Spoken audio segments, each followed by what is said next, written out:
Right, recording. So hi guys, so welcome to my channel. I'm back with a new video. Good morning. So we're gonna check out some highlights from Khabib. This video is called Before and After Fighting Khabib. So I'm not gonna ramble. Let's get straight into this video. Let's go.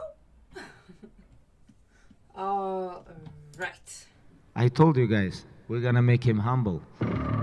Fight fans, welcome back. You're a phony, a fake. Last year, GSP said there were three types of people in combat sports: the fighters, the athletes, and the artists.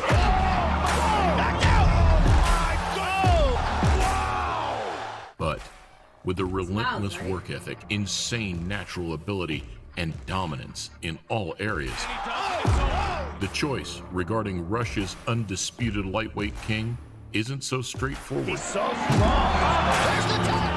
Now enjoying retirement, we retrace the legacy of a humble champion that never lost, never bled, and was never visibly hurt inside the octagon. That's how good Khabib Nurmagomedov is. Something in a sport as unpredictable as mixed martial arts that speaks for itself. You wanna fight? Come here.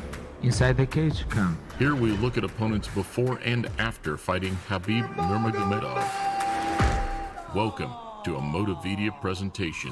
Because this is #1 easy fight in lightweight division. 16-0 is the mixed martial arts record, and he's just 23 years old. 10 years ago, the Russian signed the dotted line, entering the UFC's lightweight roster on a 6-fight deal. Khabib Nurmagomedov versus Abel Trujillo. Straying under the radar, he picked up his first handful of victories, dragging his opponents the distance, but crunching, mauling, and slamming them in the process. UFC record, 21 takedowns. With an ever-evolving style, Khabib would beat Rafael dos Anjos, his first top 5 opponent, without losing a single round. Look how aggressive this kid is. I just want to see who's got the style to handle this guy. Some were convinced, others not so much, but everybody had started to take notice. I think he's a little amateur.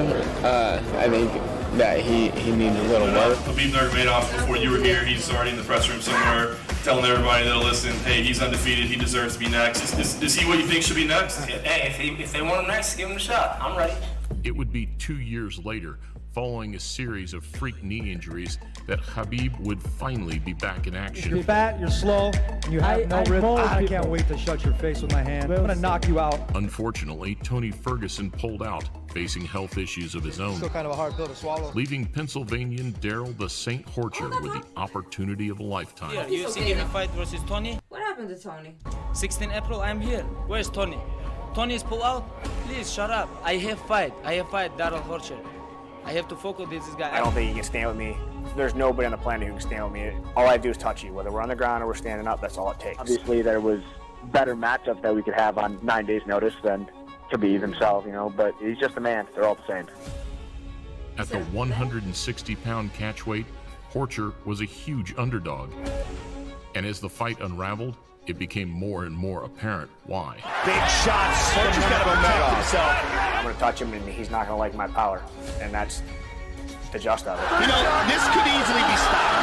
7-0 in the UFC. Though with an embrace and show of respect, it was a night that highlighted the more amicable side of mixed martial arts. I came up short in my debut. Tough guy. What he did tonight, no one won. You fight the #1 guy in the division on 8-day notice. I lost 25 pounds in 7 days.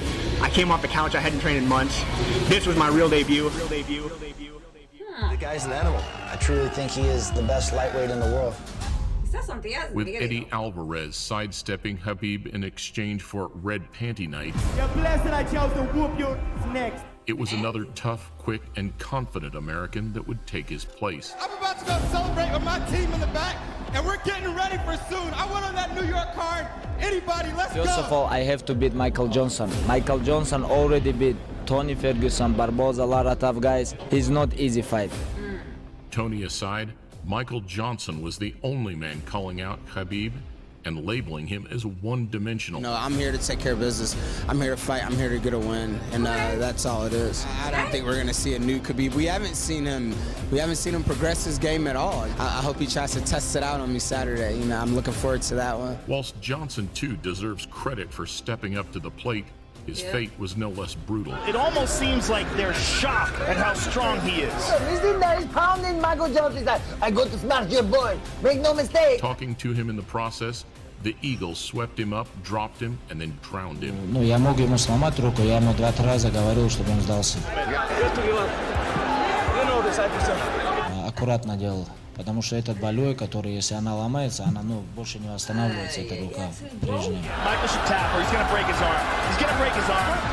What a display of dominance. Both men showed respect in the aftermath. But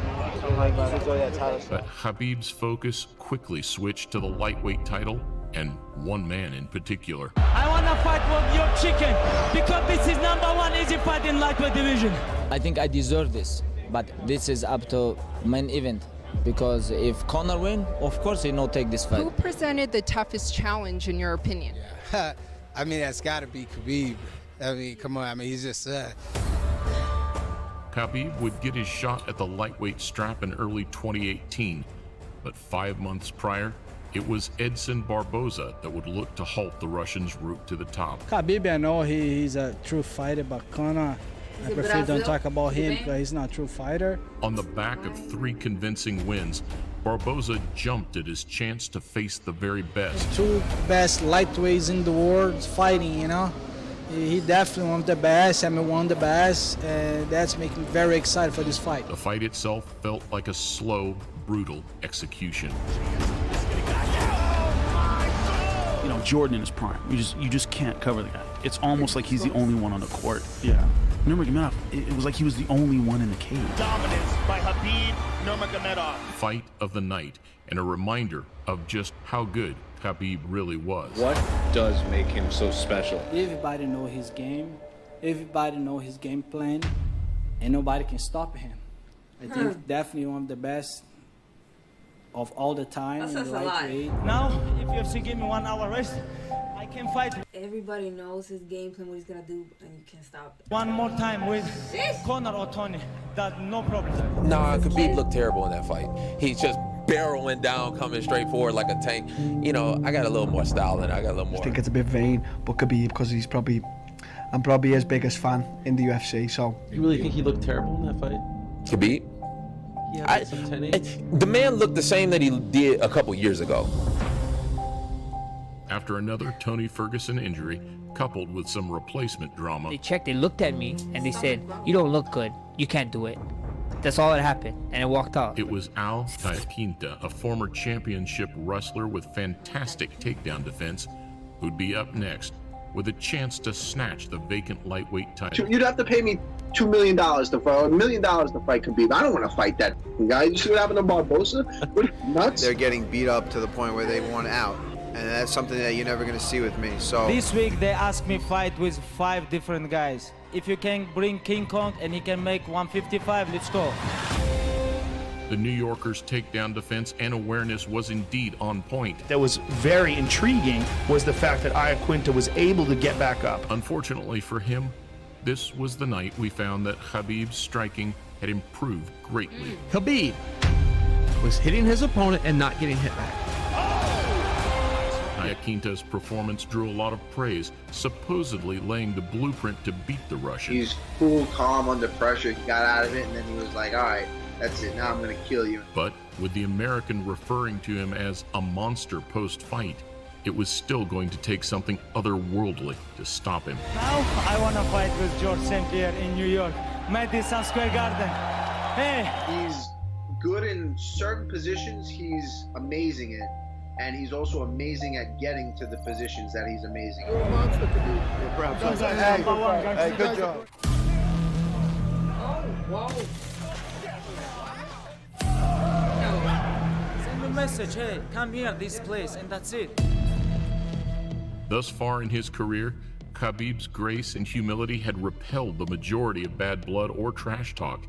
However, as we know, this was all about to change. I am going to truly love putting a bad beating on this little glass jaw rat. You tap 3-4 times. You tap 4 times. So what? I'll tap your head off the like canvas, chicken. kid. With both men's personalities amplified under the spotlight, this really was the ultimate good guy versus bad guy showdown. You'll never be the Uris.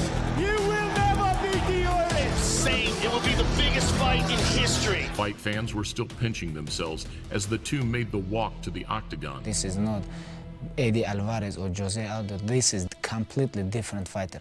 If you want to stop it, you have to kill me.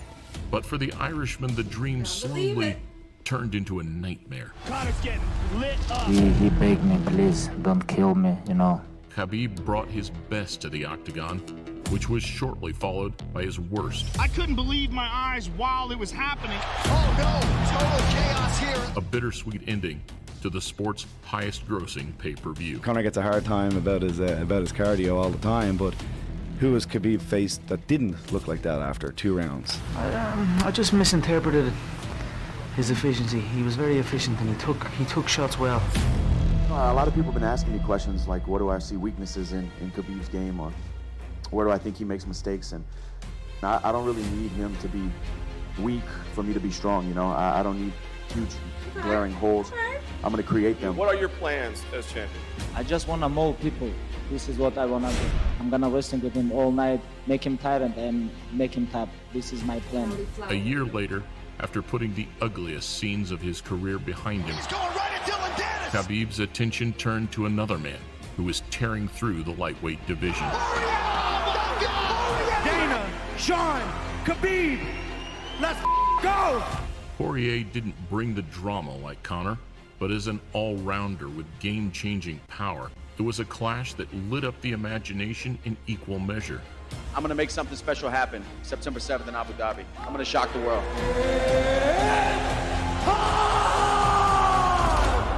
We saw a more cautious version of Dustin in Abu Dhabi. You have to push him back a little, and we haven't really seen that out of anybody yet because they're so worried about the speed of that shot. And ultimately, despite having success of his own, he was overpowered and submitted in the third. Nurmagomedov under the chin, there's the tap! They know what he wants to do, they can't stop it. Red money here with good people. A great show of respect capped off another of the lightweight division's hottest showdowns. If anything adversity's taught me in the past, is when times are good, be grateful. And when times like this, be graceful. And his feet are like hands, like his foot sweeps and the way he breaks you down, it's good, man. He's good. So good. You know, people know who both of these guys are. They know what they're both capable of, and that's why this fight is so big. It's going to cause him some serious issues in there. He's not going to be able to do what he wants when he wants. In a promise to his family, Fight Island would be the last time we saw Khabib defend his crown and unbeaten record. I was born and I was bred and I was raised to do this, and I will do it till the wheels fall off. When he's on his feet, I will be causing massive damage to his legs, to his body, and his face. An elite wrestler, a devastating striker, and a man with newfound composure, Justin Gaethje was considered the man with the best chance of dethroning the champion. He should be afraid. Gaethje should be afraid of the takedown, which he will be. And with one of the most exciting styles in the game, no trash talk was necessary. Everyone knows this is the best fight at 155 pounds, and we are finally He here. pointed at him and said, "You have jet lag." During the fight? During the fight. He said, "You have jet lag." He said, Gaethje said, "No, I don't," and hit him with a left hook and an uppercut. Oh, that hook up top from Gaethje. Though, what was supposed to be the roughest, toughest night's work of Khabib's career was made to look like another day at the office. Shows Justin Gaethje to sleep. He does things to world-class guys that makes you just confused. Khabib told his own corner to quiet down as the fight ended, which speaks for itself. And Gaethje's humble response and defeat might even have gained him more fans than a victory. Don't want to imagine, what he was going through. But as soon as the fight was over, I went up and told him that he just made his father so proud. And it was, he did. Get chills. We're gonna end it there. I got speechless for a while, you guys.